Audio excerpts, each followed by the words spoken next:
Yes, Shalom. Salaki got rudely interrupted. Yeah. Back in Psalms 50, I'm going to bring back verse 22. It says, now consider this, ye that forget the Most High power. Yeah, who forgot the Heavenly Father, Yahweh, you Israelites, first and foremost. Everybody, really. You know, nobody know the Lord. Yeah. You hear me? The fear and the dread of Yahweh, it ain't in the earth, man. That's it. You know, it ain't in the earth, man. The Lord's authority, you know. You got it. It says, lest I tear you in pieces and there be none to deliver. That's right. And and that's what it is. The scripture say, kiss the son lest he be angry. You see, ultimately, those that's not seeking Yahweh Shem Yahushua, they're going to be consumed, man. That's why we're trying to set our people in order now. The Lord used the prophets to do it. Verse 23, whoso offereth praise glorifieth me. Right, that's what we doing. Like the brother mentioned in the previous video, the first part of this lesson, the Lord ain't dwelling in these churches because they ain't offering praises until the true supreme, how Yahushua. They ain't praising the Lord, right? And to him that ordereth his But they can't help it either, too. You feel me? Because the spirit is conqueror of all things. It'll have a nigga that's a liar tell the truth. That's why the scriptures talk about their tongue shall fall upon them. When we read about these niggas is liars. The father of God. When you go into the Genesis, the beginning, the Lord talk about that. Yahweh Shai said that. And what's that? St. John the 8th chapter. He's a liar and the father of it. Yeah. You know, so these motherfuckers is liars. But here it is, the Heavenly Father's spirit is so dominating, such a dominating force. You know, a spirit, how these motherfuckers telling the truth. And that's the truth, man. They got the Lord, you know. These women got to take the back road, man. That's like it. They used to in time past. And it was set up that way because it was divine order from back then. But look how far we've fallen away from following the customs and the ways of our forefathers, man. Yeah. You see? It says, whoso offereth praise glorifieth me, and to him that ordereth his conversation right will I shew the salvation of the Most High power. Right. How about Shem Yahushua? Yeah, so how do you order your conversation right? You got to come into the wisdom, understanding, knowledge of the Heavenly Father, man. Follow the laws to the best of your ability. Prophesy, speak scriptures, right? Yeah. And if I'm not mistaken, when you go into the word conversation, it goes back to a Latin word, right? Which is what is it? Is it anastrophe? I think the water, anastrophe. All right, was basically mean your conduct. You know, so you supposed to be read that precept again, Salaki. Yeah, this is back in Psalms 50, verse 23. Whoso offereth praise glorifieth me. Go ahead. And to him that ordereth his conversation right. Yeah, right. So you gotta conduct yourself liking of becoming of the Heavenly Father, man. You can't do certain things, right? Eating pork, no. Right? Committing adultery, no.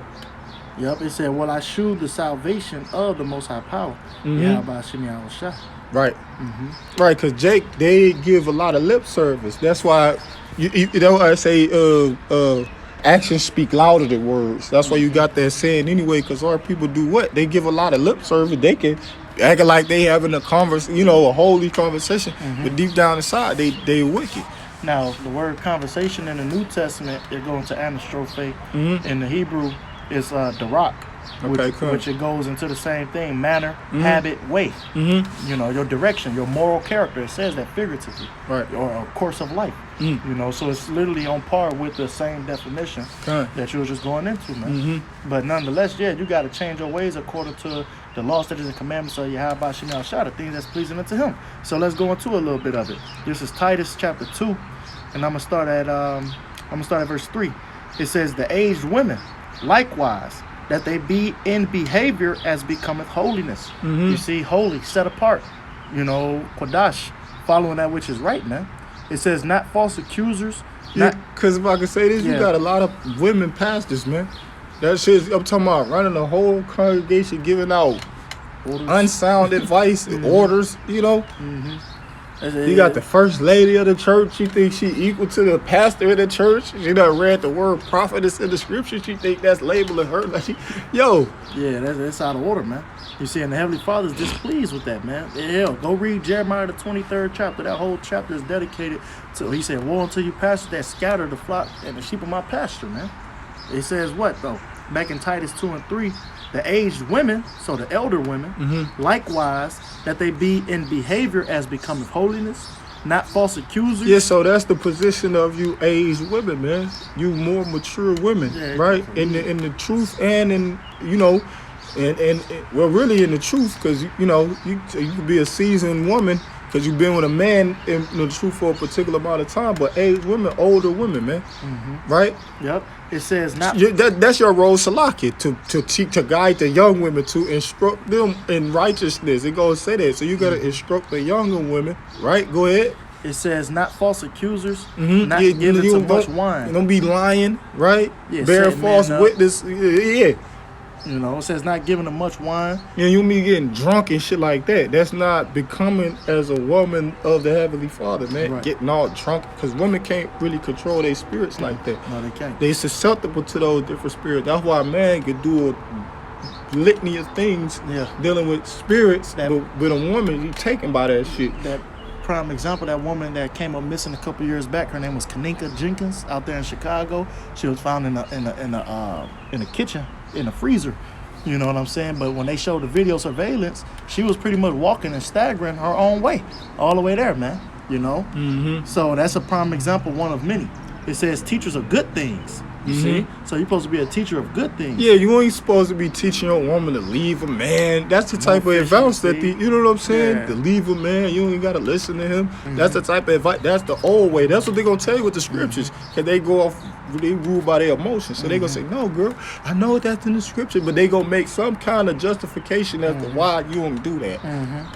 It says verse 5, or so like it, verse 4, that they may teach the young women to be sober, to love their husbands, and to love their children. That's it. Because a lot of times nowadays, you got a lot of women that put both their husband and their children last. Or they'll put their children before the husband, which is out of order as well. You see? And so these scriptures is set up, all right, to try to restore order, all right, in your how about Shimmy outside, man. Okay, yeah. Verse 5, it says, to be discreet, chaste keepers at home, good, obedient to their own husband. So that's what you're supposed to be. Not on the podium, man. At the house. A discreet, chaste keeper. When you're discreet, right? I'm going to go into it. It says, sophron in the Greek, it says of a sound mind, sane in one's senses. It says curbing one's desires and impulses. Self-controlled. You see? You're supposed to be discreet, man. Which another definition, I'll go into the etymology real quick of the word discreet, which says what? Morally discerning, prudent, circumspect, wise. Okay?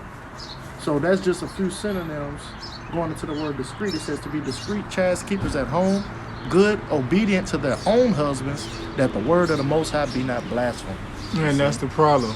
Because when you put a female in that type of position, she gonna lead with her emotions, not by logic, not lead logically.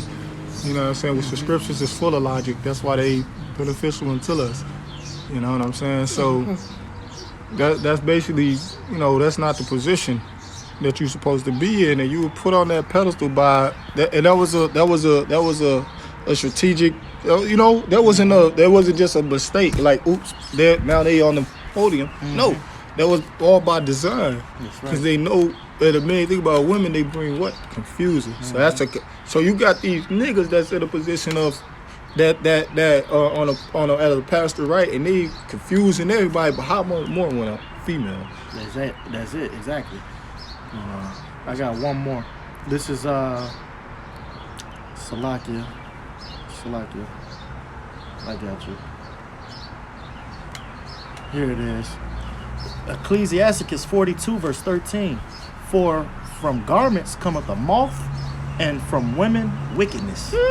Yeah, it is. Because if you got a pastor like that in the church, it's just that type of demonic force that's accompanying them, that's going to jump on the people, the vessels, all the congregation.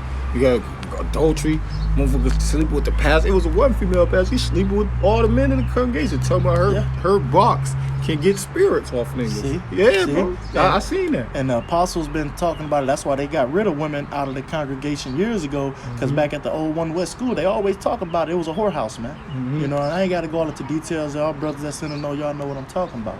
But that's a prime example why. And how about Shimei Al-Shah is restoring order in the earth, man. It's beautiful to see. So, you know. Yeah, so with that, man, you know, we pray this edifying. We want to give all glory, honor, and praises to Yahweh, Ba'ashem, Al-Shah, Ba'ashem, Kakadash, double honors to the apostles and the elders, a great millstone, rule, where Shalom, Wakasala, Bakior.